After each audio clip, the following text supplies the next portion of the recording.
There you go. All right. Tell what's your name, what'd you play, and what'd you place? I played Shifter.deck. My name's Kevin Dabney. You mean Kaiju Kev? Formerly known as Kaiju Kev, aka the Floowandereeze God. Maybe self-described. That's a bit much. So I got 22nd at the St. Louis Regional, playing a 41 card Floowandereeze deck. This is mostly cookie cutter. I mean, I don't know if we really need to go through explanations, but yeah, let's get into the deck profile.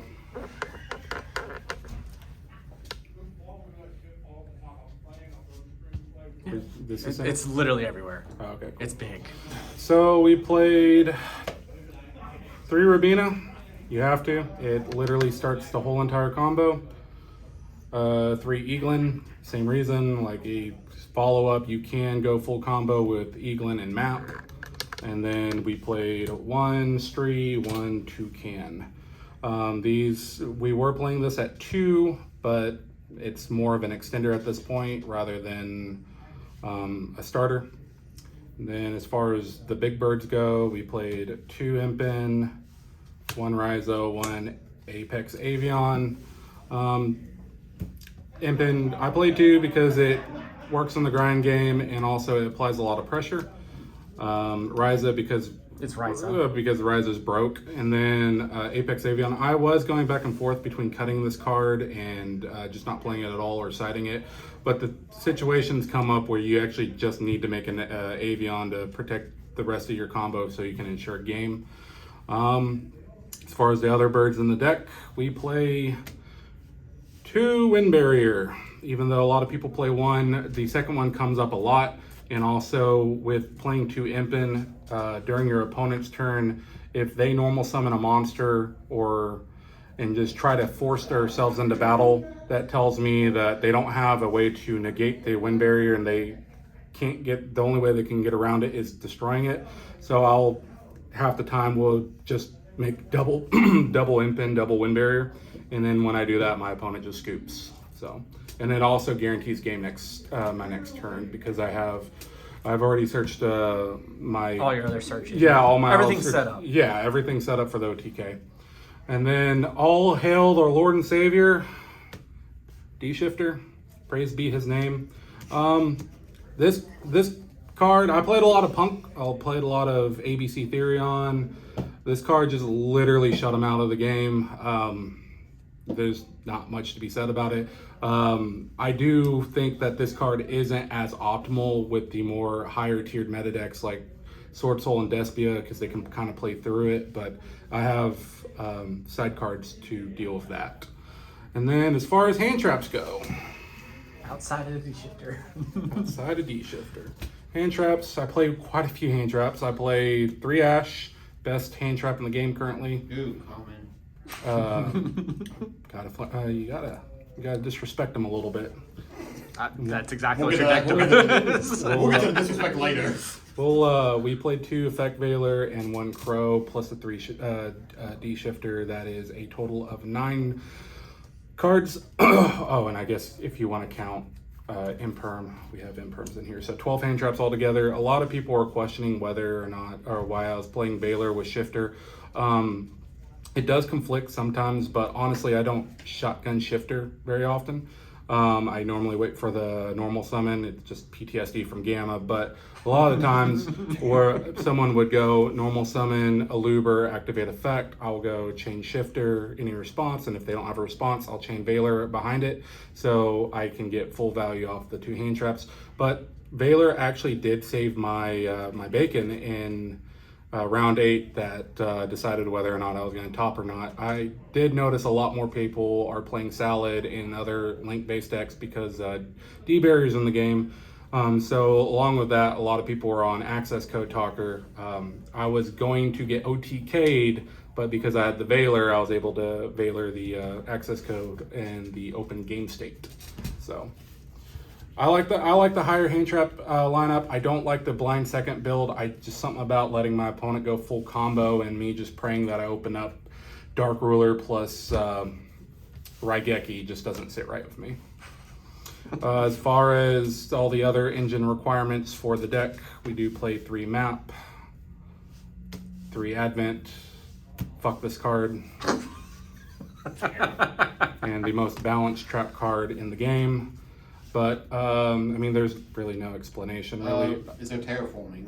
No. I don't play terraforming because terraforming can get you drolled. A lot of times, if I have map plus bird, I will shotgun this in the draw phase, get whatever piece I need, and then continue playing. But no, I don't play terraforming. I just feel like the deck doesn't need it. You have how many copies of map? You got 3, 6, 8, and if you count the pots, you have multiple ways to get the map. So I just don't feel like the terraforming is necessary. Did the life getting off Advent ever come up to actually win you a game? No, not really. I just OTK'd very quickly. So I never went into time, honestly. It just felt like additional. A lot of times when people saw the second barrier, they just scooped. So. Fair. Yeah. I can't do the first one. I can't do the second one either. So we played, the only pots we play is Prosperity 3 Duality. I don't agree with playing Extravagance right now. I feel like Extravagance is super subpar. Unlike a lot of other Floowandereeze decks, I do try to utilize the extra deck, and I feel like I just feel like, I don't know, like being able to pick and choose. Yeah, pick and choose is one thing, and then blind. the other thing is like if you open up Duality and you Duality into a Prosperity, you can dig 6 more. But if you Duality into an Extrav, you're just like cursing everybody's name in your head, just because you can't activate it. And Fair enough. A lot of people will justify. They just play better. Yeah, they justify like, if I play the Extrav, I'll shotgun it, and if they ash it, I don't remember the last time anybody ashed any of my pots. Why not secrets to match? Because I am poor. Did you not see my ashes? Those aren't his. Yeah. Oh, big shout out to Lane. Big shout out to Lane for letting me rent his Prosperities. I will get you your $30 when I get paid. Oh my goodness. And What's this last card? Upstart Goblin, let's go! The only card that deserves to be 41st. Ban this card. I'll get this out of here. We're done. Ban this card. Yeah, let's do the extra deck. All right, extra deck. There was a little bit of thought process. I was just gonna go take my What's branded. that? I was gonna actually just slap together my branded Despia extra deck and just say, it's fine. But wiser minds prevailed, I guess. So we played the 1 Relinquished Enema. People aren't respecting zone placement very well right now, so this can catch people off guard, especially if I get stopped or if I'm in an awkward position. Did it ever catch anyone off guard? Yes, actually. I baited out a Baron Negate, then I stole it. Nice. Very nice. When the Wind Charmer, in theory it works. Also, another means to steal Baron from Sword Soul. You can potentially steal a Taie too, but For reasons unknown. for reasons unknown, but you can if you want to. 1 Dark to Dark Charmer. We did have a line where we could bring back a dark monster, and if it was a link monster, we can just immediately go into Access Code Talker, but if it wasn't a link monster, we can just go into a Unicorn. So that was the thought process behind that. And then we also play 1 Nightmare Phoenix because fuck Zombie World. We played 1 Underworld Goddess of the Closed World. There was an opportunity for me to use this in round 8, but luckily it was like plan B. You're about to see plan A here in a minute, but this was a availability for me to clear a Towers-like monster. I wouldn't play this deck without this card because this deck just can't deal with tower cards. As far as Exceeds go, I played this guy because he's unaffected. He's unaffected by card effects, so mini towers. 1 Recital Starling, just in case you want to search a bird. 1 Assembled Nightingale because attack directly. 1 Promenade Thrush because fuck Zombie World. 1 Downard Magician because we want to make Zeus big. And then the last 2 cards in the extra deck, And 100%, this was not on my idea. I actually worked with a couple people. I talked to Denny Vu, Jensen Smiley, and Kevin Trong, all of which have topped multiple regionals throughout the season. But they convinced me that I need to play one Super Not Drell Cannon Gustav Max and one Super Dreadnought Rail Cannon Juggernaut Lieb. Did this come up? Yes, it did. Yes, it did. What was the matchup? So I was playing against pure Math Mechs in round 8, which it baffled me. I was playing pure Math Mechs, but whatever. I shifter him and he goes, okay, Synchro make Final Sigma.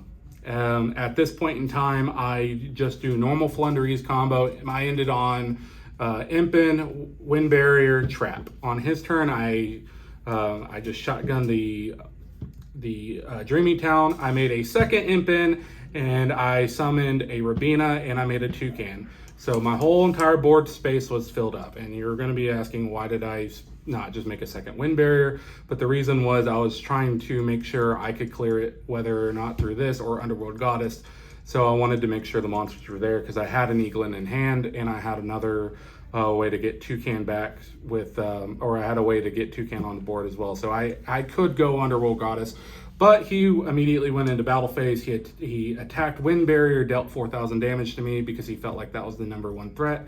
He didn't open up, he didn't do anything beyond that. So he passed back to me. I drew, standby main. I immediately overlaid my Impins, made this guy, burned him for 2k, then made this guy, detached, made him 6k, attacked over him, and at that point, he was very, very, very upset. And then I set the unexplored, or the Advent of Adventure that I was holding in my hand, and that was it. That was it. He was able to link climb into Access Code Talker, but like I said, the Veiler shut that down, and he just scooped from there. So That's pretty nice, actually. extra deck, or side deck rather. The extra deck. Extra hero. 3 Nib. Theory behind Nib is That card next. the theory was it was either Nib or Token Collector.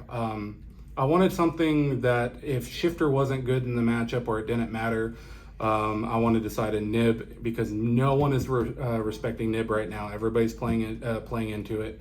And having a 3k body plus Impin plus Wind Barrier is pretty nice. 3 Droll, because I played the mirror match and I played Drytron.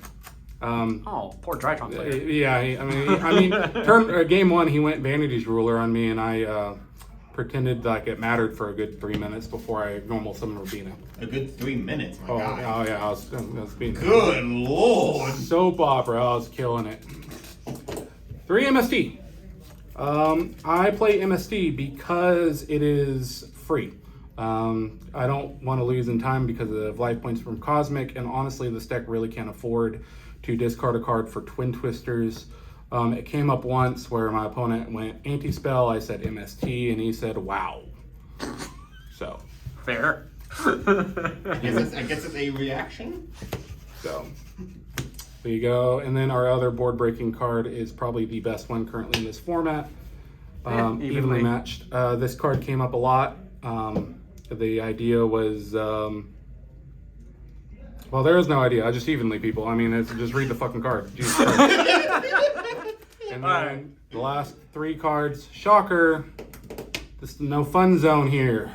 This card actually won me game 3 in round 8. I opened up map, Rabina, Advent, double Featherstorm.